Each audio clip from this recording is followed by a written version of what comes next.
Bismillahirrahmanirrahim. Assalamu alaikum student. Today I am going to solve question of exercise 1B Oxford Mathematics 8th edition D1. Before starting this question, I request you please subscribe my channel and press the bell icon button. Let's start question number 4. Given the prime factorization of each of the following number, find its cube root without using a calculator. Part A 21,952 equal to 2 power 6 multiply 7 power 3। यहाँ पर हम part first को सबसे पहले solve करेंगे और यहाँ देखिए इसने क्या लिखा हुआ है कि जो नंबर्स हैं उनकी प्राइम फैक्टराइजेशन दी हुई है और आपने उसका क्यूब रूट लेना है। तो आप इस नंबर को लिख लेंगे 21,952 और इसकी जो प्राइम फैक्टराइजेशन इसने दी हुई है उसको हम लिख लेते हैं 2 पावर 6 इंटू 7 पावर 3। अब वो ये कह रहा है कि इसका आप क्यूब रूट ले लें, तो हम दोनों साइड्स पे इस नंबर का 21,952 यहाँ क्यूब रूट लिख लेते हैं। तो यही प्रोसेस हम राइट साइड पे भी करेंगे क्योंकि 21,952 इक्वल है 2 पावर 6 इंटू 7 पावर 3 के, और ये हमने क्यूब रूट ले लिया है। अब इसको सिंप्लीफाई करने का वे ये है कि इसकी जो इंडेक्स है इसको सिंप्लीफाई कर ले, यानी इंडेक्स खत्म कर दे। तो 2 पावर 6 का मतलब ये है कि 2 यहाँ पर कितने टाइम आएगा, 6 टाइम आएगा, ये हम लिख लेते हैं। और 7 जो है ये भी 3 टाइम है, तो इसको 3 टाइम लिख लेते हैं। अब आपने इसका क्यूब रूट लेना है, तो हम इसका क्यूब रूट लेने के लिए जो जो नंबर क्यूबिक फॉर्म में आ रहे हैं यहाँ पर देखें कि वो नंबर जो 3 टाइम इटसेल्फ मल्टीप्लाई हो रहे हैं, तो उनको मैंने ब्रैकेट की फॉर्म में लिख लिया है। तो यहाँ पर 2 इंटू 2 इंटू 2 ये 2 क्यूब है और ये भी 2 क्यूब है, और इसी तरह 7 क्यूब। तो अब जो जो क्यूब फॉर्म में है उसका क्यूब रूट क्या होगा, वो वैल्यू आ जाएगी जिसका हम क्यूब ले रहे थे। तो 2 का क्यूब रूट 2 आ जाएगा। इसी तरह क्यूब रूट ऑफ 2 क्यूब, ये भी 2 हो जाएगी, और क्यूब रूट ऑफ 7 क्यूब 7 हो जाएगा। अब आप इसको मल्टीप्लाई कर लें तो ये 2 2 ज़ार 4, 4 टाइम्स 7 इज 28। तो 21,952 का क्यूब रूट हमारे पास 28 आ गया है। अब हम इसी के पार्ट बी पे आते हैं। इसी तरह question 4 part B, given prime factorization of this number, find its cube root without using calculator. Number part B का है 46,656 और उसकी प्राइम फैक्टराइजेशन दी हुई है, यहाँ पर मैंने लिख लिया है। अब आपने इस नंबर का क्यूब रूट ले लेना है। तो 46,656 का हम दोनों साइड पे क्यूब रूट ले लेते हैं, और ये 2 पावर 6 इंटू 3 पावर 6, और इसका भी हम क्यूब रूट लिख लेते हैं। अब आप देखें कि इसको सिंप्लीफाई कर लेते हैं। 2 पावर 6 को 2 को हम 6 टाइम लिख लेंगे, और यहाँ पर 2 6 टाइम मैंने लिख लिया है। इसी तरह 3 को 6 टाइम लिख लेते हैं, तो ये 3 6 टाइम लिख लिया मैंने। और अब आपने क्या करना है, क्यूबिक फॉर्म में लिख लेना है। तो ये क्यूबिक फॉर्म है, और अब आप इसका अगर क्यूब रूट लेंगे, अब यहाँ पर देखें इसको आप कैसे लिख सकते हैं, 2 cube into 2 cube into 3 cube into 3 cube. अब ये क्यूबिक फॉर्म में हमने लिखा है, रूट ऑफ 2 क्यूब क्या होगा, 2 हो जाएगा। इसी तरह क्यूब रूट ऑफ 2 क्यूब, ये भी 2 आ जाएगी value. Cube root of 3 cube, ये 3, और इसी तरह क्यूब रूट ऑफ 3 क्यूब 3 आ जाएगी। तो इसको मल्टीप्लाई कर लेते हैं। अब जो आंसर आया है, तो ये मेरे पास 2 टाइम 3 4, 4 टाइम 3 12, 12 टाइम 3 इज 36। तो हमारा आंसर आ गया है 36, 46,656 क्यूब रूट इक्वल टू 36। अब हमने नेक्स्ट पार्ट सी है उस पे आते हैं। क्वेश्चन क्या है कि given the prime factorization of part C 2,87,496, find its cube root. Without using calculator. Part C को का आपने क्यूब रूट लेना है और नंबर है 2,87,496। ये पार्ट सी मैंने यहाँ पर लिख लिया। अब इसका हम क्यूब रूट ले लेते हैं। 2,87,496 इसका क्यूब रूट लेंगे और इसी तरह जो इसकी प्राइम फैक्टराइजेशन आ रही है 2 power 3 into 3 power 3 into 11 power 3, इसका भी हम यहाँ पर क्यूब रूट ले लेंगे। क्यूब रूट ऑफ 2 क्यूब क्या आ जाएगी वैल्यू 2। इसी तरह क्यूब रूट ऑफ 3 क्यूब 3 हो जाएगी और क्यूब रूट ऑफ 11 क्यूब 11 हो जाएगी। यानी कि 2 का क्यूबिक फॉर्म में हो तो आपको पता है कि इसका क्यूब रूट क्या होता है, 2 हो जाता है। इसी तरह 3 का हम लिख लेंगे। ये 3 देखें, ये 3 को 3 इंटू 3 इंटू 3, तो इसका क्यूब रूट 3 हो जाएगा। 11 को किस तरह लिखा होगा, ये 11 इंटू 11 इंटू 11 और इसका क्यूब रूट क्या आ जाएगा 11। अब हम इसको मल्टीप्लाई कर लेते हैं। 2 टाइम्स 3 6, 6 टाइम 11 is 66। तो 2,87,496 का क्यूब रूट है 66 और ये आंसर है। अब हम आते हैं पार्ट डी पे। अब देखिए पार्ट डी में क्या दिया हुआ है, 17,28,000 और जो नंबर है वो है 2 power 9 into 3 power 3 into 5 power 3। तो अब इसका क्यूब रूट दोनों साइड पे लेते हैं और अब आप देखिए कि 2 पावर 9 को हम किस तरह लिख सकते हैं। 2 पावर 2 को पहले 3 टाइम लिखा, फिर 3 टाइम लिख लेते हैं और आपने टोटल 9 टाइम जो है इसको लिखना है, हो गई है। तो आपने क्या करना है, 2 पावर 9 को 2 को 9 टाइम लिख देंगे और उनको क्यूबिक फॉर्म में ब्रैकेट्स में लिख लिया। उसी इसके बाद हमने 3 का करना है, तो 3 इंटू 3 देखें 3 टाइम है और इसी तरह 5 जो है वो कितने टाइम है, वो भी 3 टाइम। तो आपने क्यूब रूट लेना है, तो यहाँ क्यूब रूट का हमने सिंबल डाल दिया। अब हम इसके जो जो क्यूब बन रहे हैं, 2 क्यूब है ये नेक्स्ट जो नेक्स्ट भी 2 क्यूब है, ये नेक्स्ट 2 इंटू 2 इंटू 2 2 क्यूब। इसी तरह 3 इंटू 3 इंटू 3 3 क्यूब और 5 इंटू 5 इंटू 5 5 क्यूब। अब आपने इन क्यूबिक नंबर्स का क्यूब रूट लेना है। तो क्यूबिक नंबर का क्यूब रूट वो नंबर आ जाता है, जैसे कि पहले किया आपने कि क्यूब रूट ऑफ 2 क्यूब 2 आ जाएगा, क्यूब रूट ऑफ 2 क्यूब भी 2, फिर इसी तरह ये भी 2।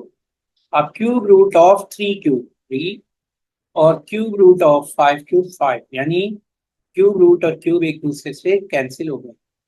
तो ये हमारा आंसर बन जाएगा और इसको अब हम मल्टीप्लाई कर लेते हैं।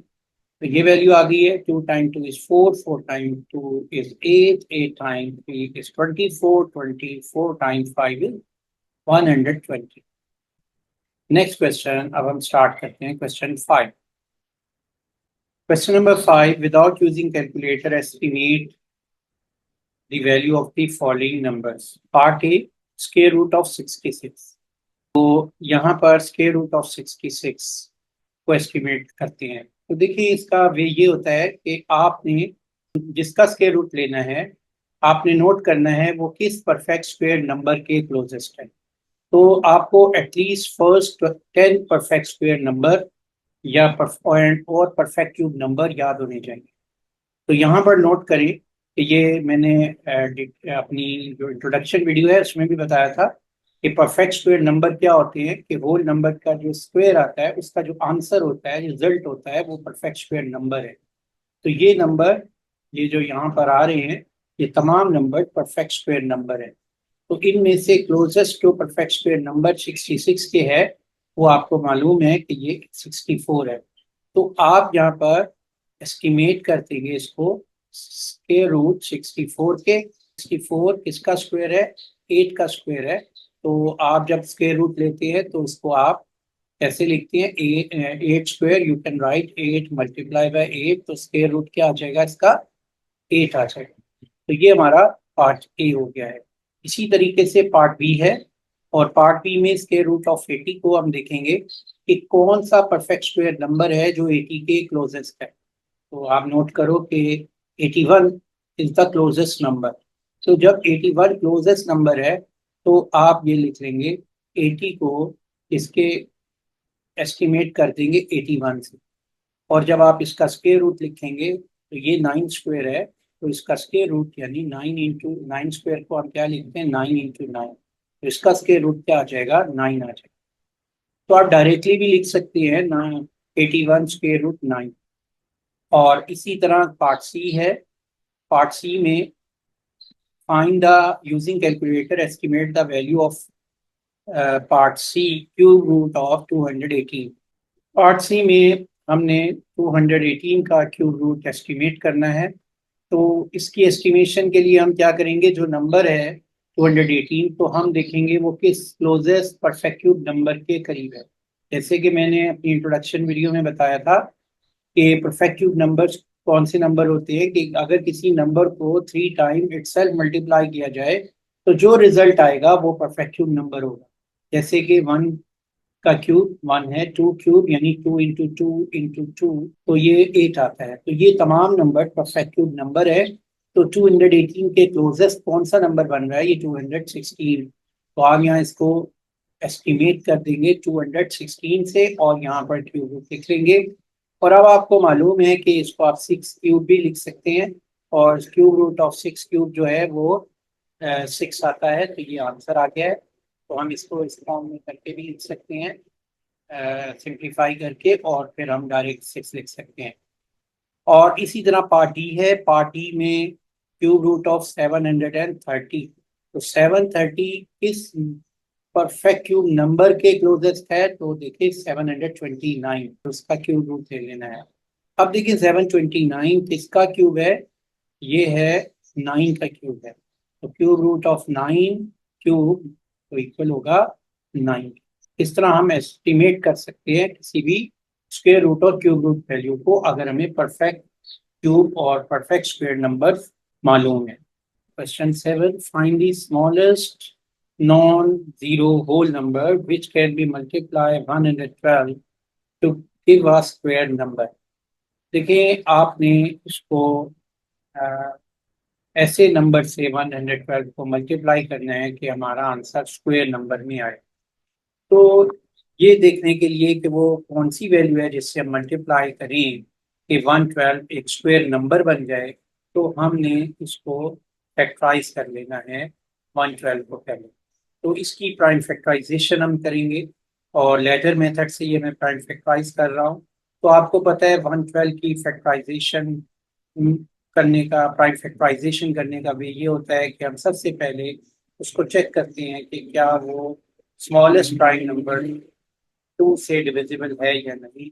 अगर वो डिविजिबल है तो 2 से करेंगे नेक्स्ट, नहीं तो फिर हम नेक्स्ट प्राइम नंबर 3 या 5 या 7 से चेक करेंगे।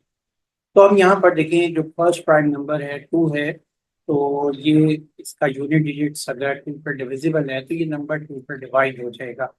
तो सबसे पहले 11 को 2 से डिवाइड करते हैं और 2 का टेबल करेंगे कि 11 आए या 11 से लेस आए। तो 2 टाइम 5 जो है 10 होता है। तो एग्जैक्ट वैल्यू नहीं आई है तो जो 5 यहाँ लिख देंगे और जो डिफरेंस है वो कैरी कर देंगे 2 के साथ, तो ये हो जाएगा 12। और अब आप 12 हम 2 का मल्टीपल लेंगे 12 आए तो 2 टाइम्स 6 इज 12।